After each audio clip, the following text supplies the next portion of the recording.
Hello, everybody. Congratulations to the team for getting this conference up and running in straitened times. The other title that I hold at Chatham House is Research Director for Emerging Risks. And it was really quite prescient in a way that we developed this title just as the COVID pandemic started to kick off. And I think COVID is an example of some of the issues that many of us have been talking about or worrying about for decades. And perhaps the emergence of the disease, as I have said in an article on the BBC website, is associated with its roots being in environmental change and the way that climate change and environmental change is changing the way that pests and hosts and vectors of disease and reservoirs of disease are interacting with people. But it is really quite scary. I mean, I've been working on emerging risks and the fragility of human systems for a decade or so, and it is scary for all of us to live through this current crisis. But I think there is also the issue that as we're dealing with this crisis, we are rapidly deconstructing the way that the world has been working, and things that we thought were completely immutable even 3 months ago are changing very fast. And I think, as Patrick mentioned, as we move through this crisis, we need to ask 3 questions. What has worked well in our old business as usual, and what should we keep? What has worked okay-ish, but we can tweak and evolve to make it better? And what didn't work, and what therefore we should transform? You know, for many of us working in this space, we have talked about the need for a transition towards a sustainable business, a sustainable world for many years, to live well, eat well, and manage to stay within planetary boundaries.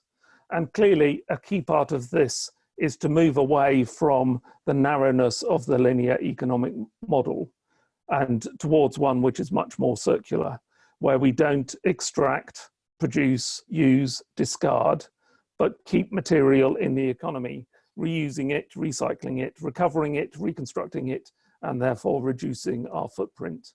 And this is effectively what this conference is about.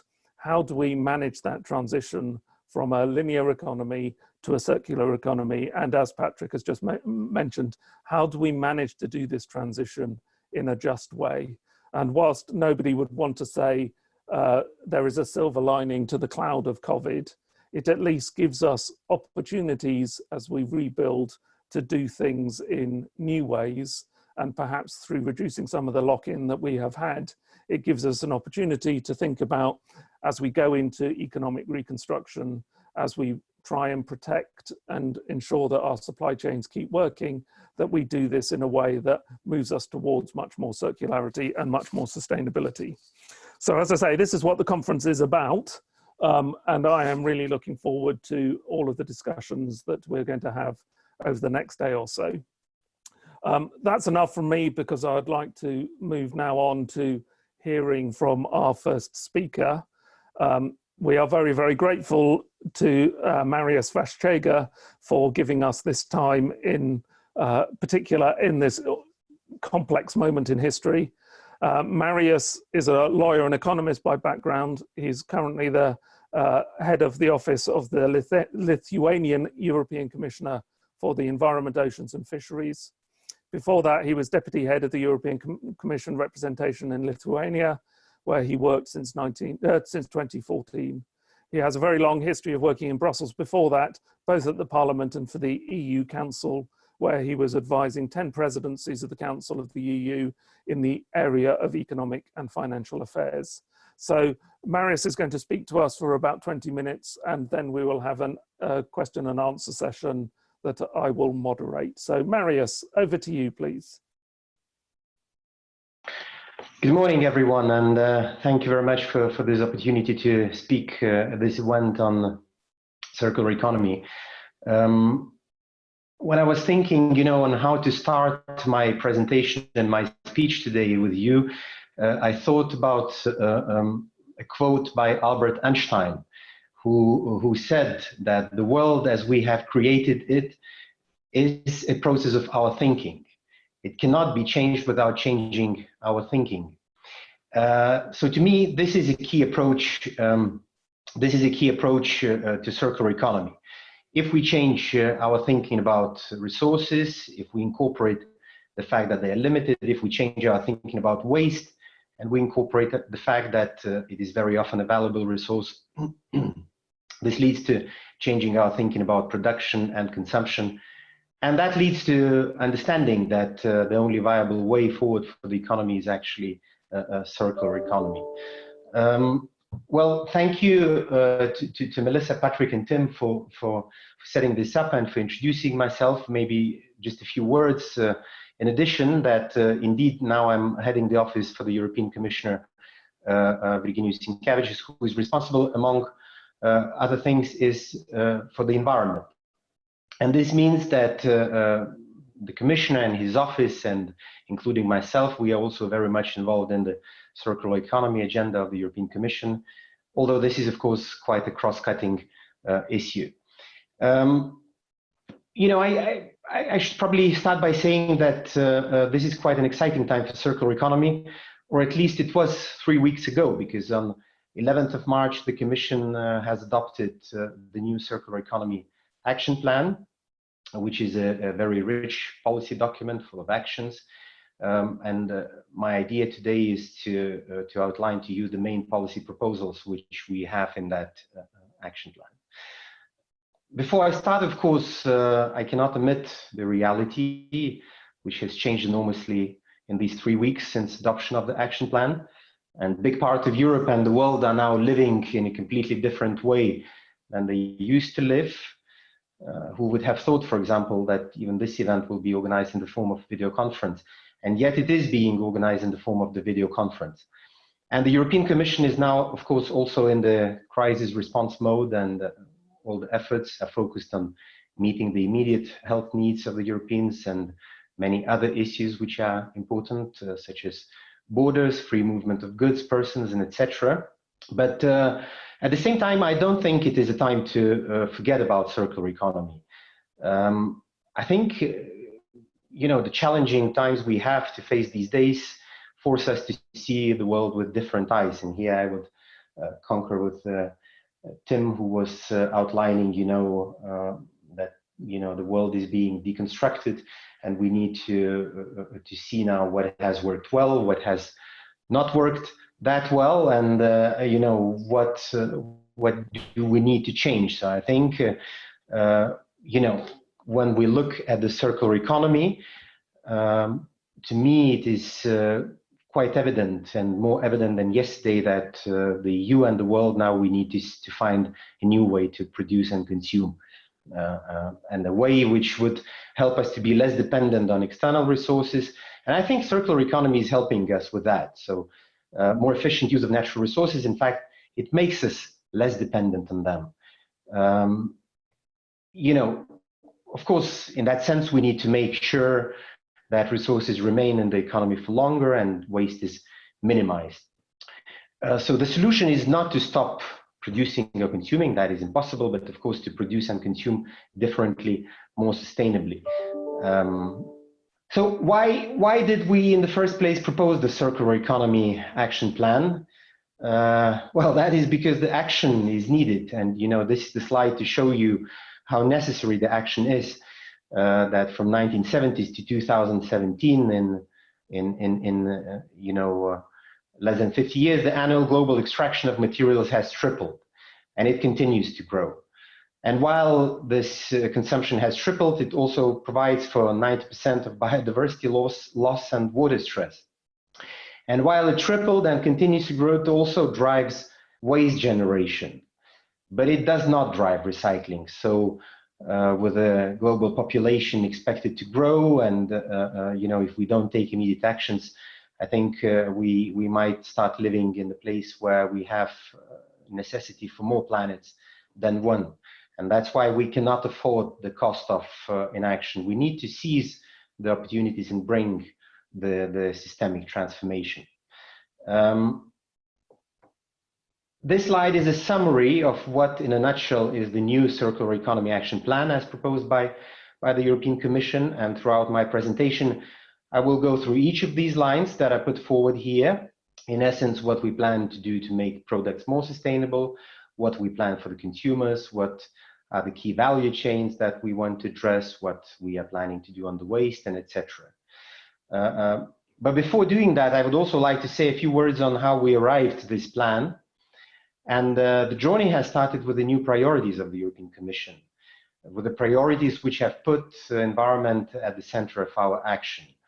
And here I'm speaking, of course, about the Green Deal, which was adopted a few months ago in December last year.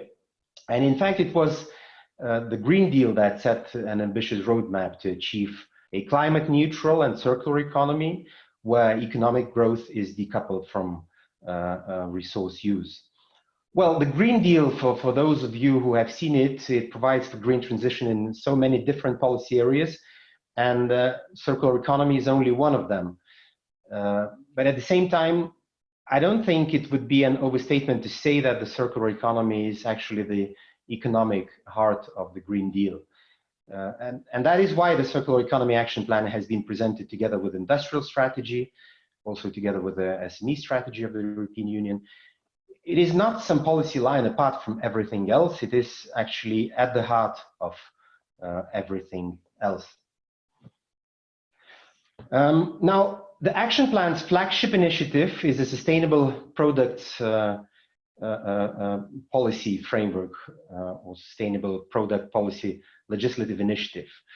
And with this initiative, we would like to ensure that affordable green products become the norm. The idea is to address products placed on the EU market with a view to extend their lifetime, reduce their environmental impacts, which are derived from their manufacturing and use. And for this, we plan using sustainability principles and any other appropriate ways to improve the product durability, the product reusability, upgradability, repairability, and you can see on this slide some of the ideas on which principles we are thinking to use. It's the increase of the recycled content, it's the limitation on single use and planned obsolescence. We are also thinking on how to limit destruction of unsold durable goods. It is also about incentivizing product as a service or other models where producers keep the ownership of the product or the responsibility for its performance. In fact, we already see more and more of these, especially in the transport sector. But why can't product as a service go into other sectors as well? Let's say into energy, when we are thinking about electricity for lighting, for example, we do not really need electricity so much at home. What we need is the light, if we are talking about lighting. Or agriculture, do we really need that much the fertilizers as such, or do we really need good crops there? So I think sometimes we simply need to look at the things with new eyes and change our thinking. It's also about mobilizing digitalization, which provides so many opportunities, and we see already today that without digitalization we would not be able to hold today's conference. So I think we have to be stepping up our efforts on various solutions such as digital passports, tagging, watermarks, even blockchain can be used in this.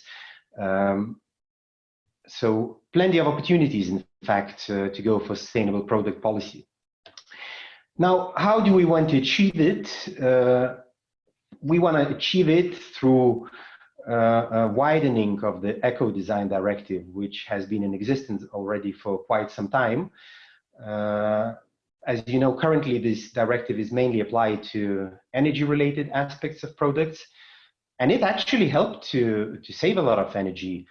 Although at the beginning, of course, there were quite a number of doubts cast on usefulness of this directive.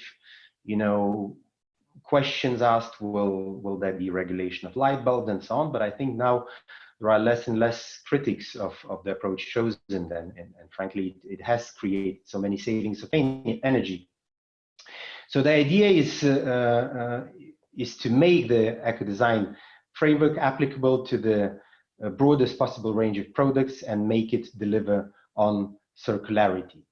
And there we want to start with some, product groups which we think are the biggest pressure groups, such as electronics, ICT, textiles, but also there could be furniture, high impact intermediary products such as steel, cement, chemicals, or any other product groups that would be identified, based on their environmental impact and circularity potential. Another strand of action where we would like to be active is consumers. Sometimes a question is being asked: what is green? What is sustainable? So many shades of green nowadays, and we see that there is a necessity to tackle potentially misleading green claims and to provide consumers with true information on the repairability and durability of products. We also want the consumers to start benefiting from a true right to repair. I think quite many of us have faced planned obsolescence, and that should become the thing of the past. It's also important to see the potential of the green public procurement criteria. Perhaps we should think about the targets in sectoral legislation, phase in compulsory reporting to monitor the uptake of the green public procurement. Now, I've mentioned some product value chains on which we thought to concentrate in the sustainable product framework, but these are the key product value chains which are covered by the Circular Economy Action Plan. The idea is to identify some sort of low-hanging fruits where we can start and really make a difference while we prepare the transition in other product groups. For example, in the case of electronics and ICT, the action plan announced a Circular Electronics Initiative to promote longer product lifetimes, improve the collection and treatment of electronic and ICT waste. The problem here is that only 40% of the electrical and electronic waste is recycled in the EU. So consumers are asking for change, and about 2 in 3 Europeans, we constantly do the Eurobarometers where we test a little bit various policy options. So about 2 in 3 Europeans would like to keep using their digital devices for longer, of course, provided that the performance is not significantly affected. So we have to ensure that there is a possibility to upgrade those ICT equipments. We also plan to propose a new regulatory framework for batteries, because that is necessary for the mobility of the future. Packaging is another key value chain where we want to have action. For example, I don't know how many of you knew that in 2017, packaging waste in Europe reached a record of 173 kilograms per inhabitant, the highest level ever. So that's why we want to review the essential requirements for packaging, determining what packaging is allowed on the EU market, what are the recyclability and reusability criteria for the packaging which is being put on the EU market. Plastics was something which came from the latest, from the previous Circular Economy Action Plan in the EU. It is a key material in Europe, everywhere else, and its consumption, I think, will continue increasing. But I mean, we need to make sure that that plastic is used in a more sustainable way, and here we will concentrate on the actions already proposed and passed on the plastics. Textiles is another sector which is quite intensive in the water and other resources used.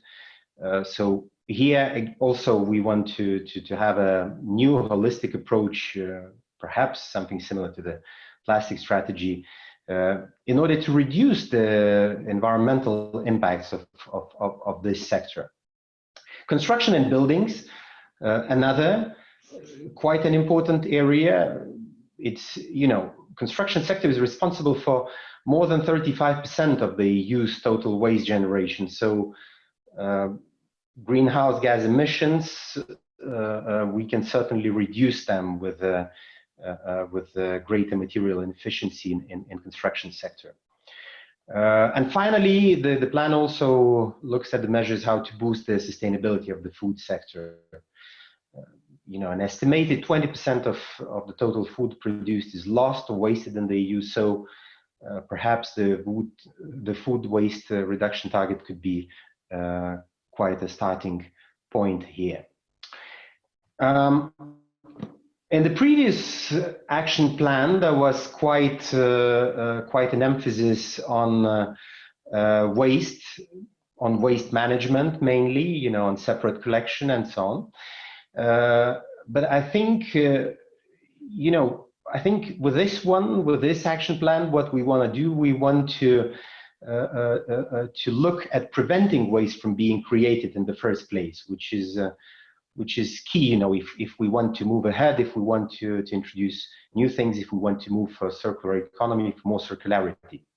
So we will therefore assess the feasibility of introducing waste prevention targets for specific streams. Once waste is created, it needs to be transformed into the high quality resources. So what we want to do, we want to continue supporting member states in the implementation of the waste legislation. And also we want to review critical pieces of legislation to make them fit for the circular economy. High quality recycling relies on effective separate collection of waste. So we are also thinking on harmonization of separate waste collection systems. Tim already and Patrick, I think, mentioned that separate waste collection is, of course, a challenge now in the times of pandemic. We are also looking at how to help, with some guidances on the waste treatment in this current phase. But I certainly hope that we will one day be able to come back to normality. The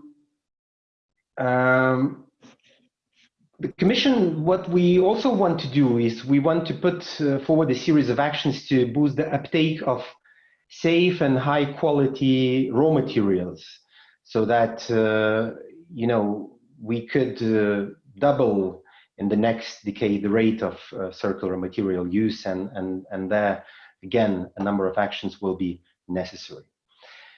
Now, the measures that I outline, what is very important to understand is that they are unlocking already employment opportunities. Let me give you an example. Between 2012 and 2018, the number of jobs linked to the circular economy in the EU grew substantially, and we estimate that it reached around 4 million now. So circularity can be expected to have a positive net effect on job creation. Of course, we have to make sure that workers acquire the skills required by this transition.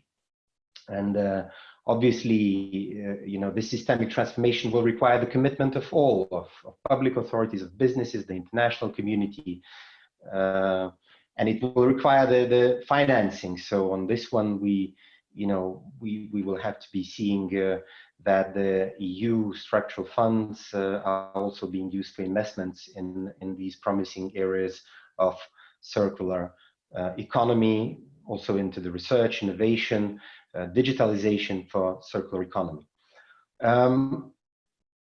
Now, this event is also connected to launching a new report on circular economy.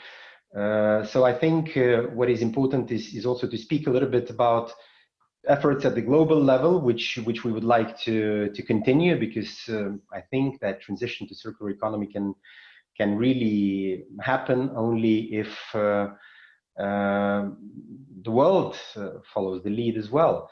So what we're thinking is the launch of the Global Circular Economy Alliance, kickstarting discussion on a possible international agreement on management of natural resources, and various other international efforts which we plan to continue. For example, to advocate for circular economy in the free trade agreements, various bilateral, regional, multilateral policy dialogues, For the moment, we are having, we used to have quite a number of circular economy missions to partner countries to really show, you know, that show in practice that things can change if you change your thinking, if you change your approach to economy, if you look at the economy differently, it provides benefits. So that's the whole idea with the global outreach.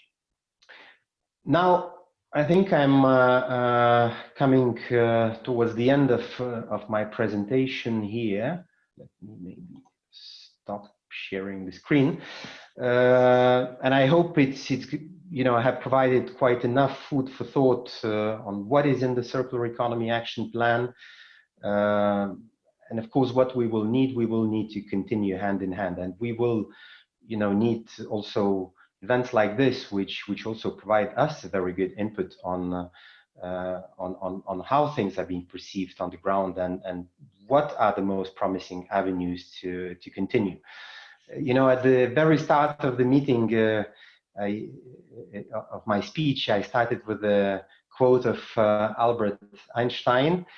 And although this is a virtual event, I guess it was supposed to take place in London, so I will allow myself to finish with a good quote by an English philosopher and statesman, Francis Bacon, who said, "Things alter for the worse spontaneously, if they be not altered for the better designedly."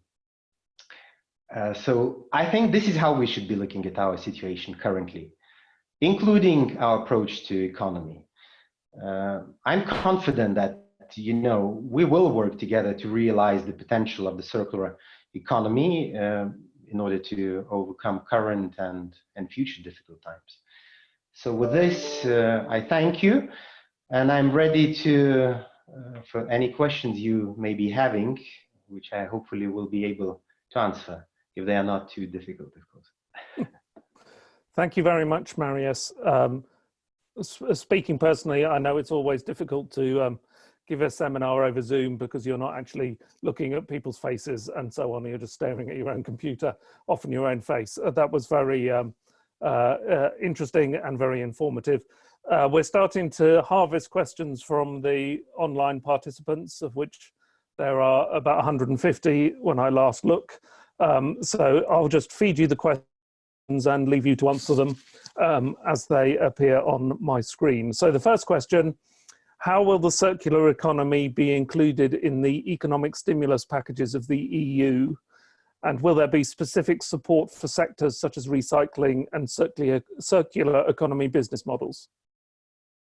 The situation has been changing quite substantially over the few weeks that we were having already at the beginning. I was saying that the Commission's biggest efforts now, of course, and focus is on helping societies, the Europeans, you know, to fight the immediate effect of the crisis and so on. What is also transpiring from various discussions which have been taking place last week at the Commission level, also with the other European countries at the heads of states level, is that we need now to think also ahead and to think, you know, what could be the exit strategy for from this situation. What will be the recovery plan? What, you know, when and how can we start returning little by little to a normalization of the situation? And for that one, of course, we will also need to look anew at the investment priorities. So I think it is still a little bit early now to say, you know, how those investment priorities will look like. But I am certainly seeing quite a number of opportunities for circular economy in those new investment priorities. I think the questions that you, Tim, asked at the very beginning, where you were saying, you know, what has worked well in our economies, but also in circular economy, you know, what has worked well, what has worked okay, how do we want, what kind of a future economy do we want? What about the resource independence? You know, how important it becomes. Does it become more important? I think it becomes more important. So, so all these questions are being now asked at various levels, and I'm sure that soon we will be coming up with reply to that question, but for the moment, I think it is still a little bit early to answer it, to give a definite answer. Okay, thank you very much. For participants, there is the raise hand functionality within Zoom. And there is a raised hand from Tricia de Borchgrave. So I think we are able to give them the floor to ask their question directly, and then I'll come back to the submitted questions. Hi, can you hear me? Yes, thank you. Yeah, no, the first question was Can you just introduce yourself first? Sorry, Tricia. Oh, I'm sorry. I'm Tricia de Borchgrave. I'm a freelance writer on current affairs for online and print news media. You answered my first question was exactly that, which Marius answered. And the other thing was how a lot of the circular economy, how does it move in conjunction with, for example, the intensifying of or investment into renewable energy? Because a lot of this of the circular economy still relies on carbon-intensive energy. So, is there a sort of relationship happening there? For example, coming out of this, what we're going to see as a sort of recovery, is there an impetus there to invest in greater renewable energy? Thanks. Marius, back to you. Yeah, well, on this one, I can only give my personal opinion, because as I was saying, it's a bit early to say, how we can look our future. I think because it's developing as we speak. But I frankly see quite big possibilities in renewable energy. And here, we can even go out of the circular economy action plan and the questions of which we are raising in this seminar and go back to the Green Deal, which I mentioned at the very beginning. There is quite a big ambition to change the energy production in the EU and to move to the renewable energy. So, to go there forward to the renewable energy, I think what you need to think of is the wind energy. That is quite promising, and more generally the energy coming from the sea. If we are thinking about many times increasing our energy production from renewables, I think the only proper way to do it is to really look at our marine planning, is to look at where else we can be putting the wind energy generation, and this is here we have to speak about our seas and oceans. So frankly, I am seeing this as a very promising avenue for action further. And I hope it stays like that. The renewable energy production is something where we have to keep on going and making a change, making a difference, making a transition. Thank you, Marius. On to the next question, which is broadly about how we relate to developing countries and international trade. I know from my specialist area of food that the European Common Agricultural Policy is often seen as a protectionist policy. To what extent can we avoid the situation that this is seen as a protectionist policy to reduce reliance on international trade, particularly from developing countries? A direct question from Jamin Jethra. Is there any more information about the Global Alliance? How will the EU engage with supporting developing countries to promote the circular economy internationally, for example, working with regulators and suppliers on new product standards and product passports? Over to you. Thank you. Thank you very much for the question. I don't think this circular economy is a protectionist policy. Frankly, I believe that the circular economy is something which creates opportunities. When we start seeing those opportunities, and the opportunities are created. The best opportunities are created when you have a market for these new types of products as services, and so on. So by moving ahead in the EU, I think we are creating that market. So, and that creates then opportunities for not only for Europe, it creates also global opportunities. And, you know, as I was saying in one of the slides when I was presenting them, I also explained that we would like to not to kind of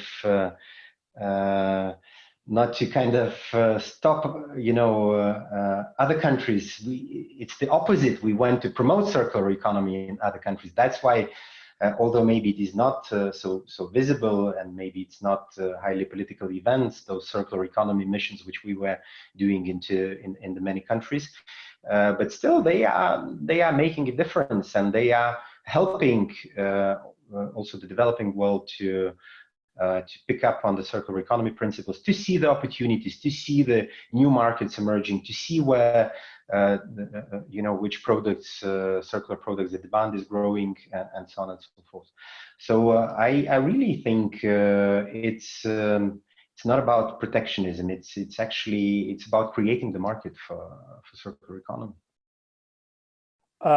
Yeah, no, I fully agree with you in that regard, but with respect to the report that Patrick was talking about earlier around the just transition, a lot of the extractive industries are mainly based in developing countries, lower middle income countries. And if we are becoming more circular in the rich world, that does imply a reduction in imports from them. And how can we collectively counter that issue that we are moving towards a circular economy at their expense? How can we help them through that transition themselves? Sorry, that was a follow-up from me, but taking chair's privilege. I think we, you know, in the EU with the Green Deal, which I mentioned, we have come up with so many various strands of action which we can be doing in order to ensure that transition is happening, first of all, within the EU. So we can start within the EU. You know, in the EU, you also have countries which are much further with the transition, and those for which definitely more action will be necessary. So it's always, you know, the idea of setting the priorities right, first of all, and then making sure that the money follows those priorities, the investment follows those priorities. And in the EU, you know, the just transition mechanism has been developed in order to help those countries for which there is more efforts are necessary for transition.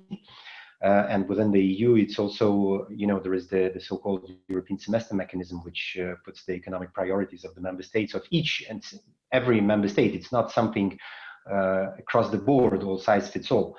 So I think this is also an approach which we should be following towards the developing world. You know, EU is quite a substantial provider of development aid in the development world. So it's always the question of what kind of priorities are we putting with that aid, you know, and helping, of course, the countries first and foremost to see the possibilities. And then trying to direct also the aid that it would aid, you know, and various investment opportunities, so that they would go into circular economy, that they would help more those where more transition is necessary. And frankly, circular economy can create local wealth and benefits in the developing world. As I'm saying, you know, already answering to the previous question, first is about seeing them and understanding. Secondly, it's of course is of having an enough market for them. Thirdly is about setting your own priorities and then following it up with the necessary investments. Moving back to the questions, can you please provide more details on the International Agreement on Natural Resources? Who will kickstart it? And what will be the process? A question by Jan Klavita. I can only offer to, at this stage, to come back to the participants, you know, bilaterally, if necessary, to provide more details on this particular and quite a specific question. Okay, thank you. Question from John Pierce. Will the UN's Sustainable Development Goals and their measures of success feature in the European Green New Deal policies? So how will the Green New Deal link into the SDGs? Green Deal itself, in the text itself, it makes a big link to the SDGs, and the SDGs have become quite prominent in the agenda of current Commission. So both, you know, be it at the level of at the global level, be it at the European level. So and if you look at the SDGs, if you look at them in detail, you see that you know, SDGs are very often about sustainability. It's quite a lot of sustainability things in SDGs. So it's the link is reinforcing each other, right? It's the Green Deal without SDGs, without promoting SDGs, without you know, going towards achievement of those goals is not full. And I think it's the other way around. I see them as two instruments which really have a lot of synergy between each other, you know, which really allow to go forward on sustainability agenda, and this is what we are doing. You know, this is what we are doing in all policies now. Okay, thank you. A question from Fabian Giraldo from the Colombian government's National Planning Directorate. You might have alluded to this earlier in your discussion about the international trade part of this. How do you link regional circular economic plans with current policies, particularly where nationalism is being exacerbated? Well, that's a tricky one, of course. I mean, we see that in the current setup of the economies in the world, you know, we are all very much interconnected, and frankly, for the value chains, for the supply chains, we are extremely interconnected. Circular economy, this is also true, you know, even on the waste streams, we see that usually the waste as a resource stream is not limited to one single member state. It also goes through the very often, you know, waste needs to travel across the border and so on. So I see possibility for regional actions on circular economy as well, but at the same time, of course, you know, we have to make sure, first of all, that there is a lot of attractiveness in the circular economy and a lot of understanding among various partners in the regions and so on. So, you know, I'm sure this is not a very definite answer, but I'm looking at it a little bit more from a global and macro perspective, you see.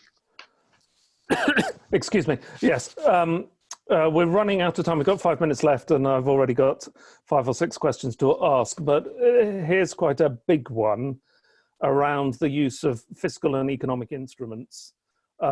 What is the vision within the circular economy and the Green New Deal for thinking about fiscal instruments, whether it is carbon taxation or dealing with some of the broader issues to do with pricing for the circular economy? So one particular question, we can see market prices on paper and cardboard fell enormously because of China closing doors. And now we're left with tons and tons of used paper and cardboard at low prices, which discourages selective collection. How can we counteract this by using fiscal and economic instruments? I think it's also a little bit connected to the previous question. It's, you know, we need to have, it's not only about separate collection, it's what you do also afterwards of the separate collection. So you need to have a supply, you need to have the demand. So separate collection creates a supply of you know, some good quality waste as a resource, but you also need to create the demand. So it happens that in one country you have more demand, in another country you have less demand. So this is also about the take-up of circular economy. You know, the more countries you have where there is circular economy principles have been put in practice, the more possibilities you have to use waste, not necessarily somewhere far away, but also in Europe, somewhere closer, and so on. when we look at various economic governance instruments in the EU, the European semester, which I mentioned, we are, of course, looking